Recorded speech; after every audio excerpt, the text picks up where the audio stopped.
Hello food lovers, welcome to our channel. నేను మీ రాణి Erramsetti. Friends, ఈరోజు బియ్య పిండితో చాలా టేస్టీ అయిన సింపుల్ రెసిపీ అండి. చెక్కలు చేసి చూపిస్తాను. కారం కారంగా కమ్మగా చాలా చాలా బాగుంటాయి. ప్రాసెస్ కూడా చాలా సింపుల్ అండి. ఈ ప్రాసెస్ అంతా చూపిస్తాను. వీడియోని ఫస్ట్ నుంచి లాస్ట్ వరకు చూడండి. ఇంకా స్టార్ట్ చేద్దాం.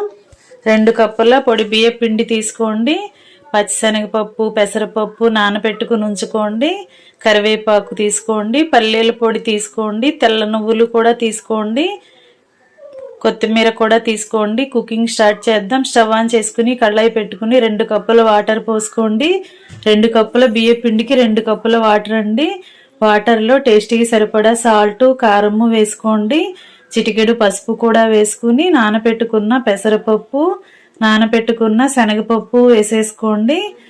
ఇప్పుడు పల్లీల పొడి అండి. పల్లీలను ఫ్రై చేసుకుని గ్రైండ్ చేసుకున్న పొడి 1 అరకప్పు వేసుకోండి. తెల్ల నువ్వులు కూడా 1 పావు కప్పు అలా వేసుకోండి. కరివేపాకు, కొత్తిమీర కూడా వేసుకుని వాటర్ కాగిన తర్వాత వాటర్ని టేస్ట్ చూసి సాల్ట్ కానీ కారం కానీ చాలకపోతే మీ టేస్ట్కి తగ్గట్టుగా యాడ్ చేసుకుని స్టవ్ ఆఫ్ చేసుకోండి. వాటర్ కాగిన వెంటనే మనం కొలుచుకుని రెడీగా చేసుకుని పెట్టుకున్న పిండిని అలా వేసేసుకుని వాటర్లో బాగా కలుపుకోండి. 10 నిమిషాలు పక్కన పెట్టుకుని చల్లారనివ్వండి. చల్లారిన తర్వాత చేతికి ఆయిల్ని అప్లై చేసుకుని పిండి అంతా కూడా బాగా దగ్గరగా కలుపుకుని చపాతీ ముద్దలాగా రెడీ చేసుకోండి. మనం పోసిన వాటర్ కరెక్ట్గా సరిపోతాయండి. ఇంకా ఎక్కువగా వాటర్ అనేవి పోయొద్దు.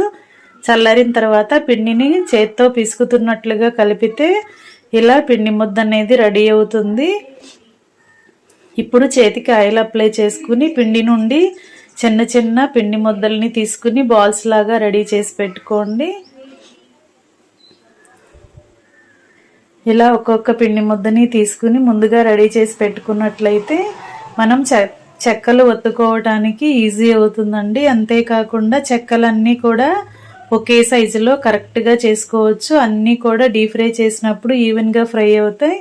ఇలా పిండిలో నుంచి ముద్దలన్నీ రెడీ చేసుకుని పెట్టుకోండి. ఇలా అన్నీ కూడా రెడీ అయ్యాయి కదా. ఇప్పుడు ప్యాకింగ్ కవర్ కానీ ఆయిల్ ప్యాకెట్స్ కానీ తీసుకుని దానికి కొంచెం ఆయిల్ అప్లై చేసుకోండి. ఇలా ఆయిల్ అప్లై చేసిన తర్వాత ఒక్కొక్క పిండి ముద్దని తీసుకుని వీలైనంత పల్చగా ఒత్తుకోండి. చేత్తోనే ఇలా ఒత్తుకున్నట్లయితే పల్చగా వస్తాయండి చెక్కలు అనేవి. ఇలా రెడీ చేసి ఒక ప్లేట్లో పెట్టుకోండి. అలాగే మనం చేసి పెట్టుకున్న పిండి ముద్దలన్నీ కూడా ఒక్కొక్కటి ఒక్కొక్క చెక్కలాగా చేసుకుని రెడీ చేసి పెట్టుకోండి. చేత్తో మీరు చేసుకోవటం కష్టంగా ఉంది అనిపిస్తే ఫ్లాట్గా ఉన్న బౌల్ ఏదైనా తీసుకోండి. లేదంటే గ్లాసు, లోటా లాంటివి ఏవైనా తీసుకుని దానితో కూడా ఇలా ఒత్తుకోవచ్చండి. ఒకేసారి కరెక్ట్గా వస్తాయి. ఇలా మొత్తం అన్నీ కూడా రెడీ చేసి ఒక ప్లేట్లో సర్ది పెట్టుకోండి.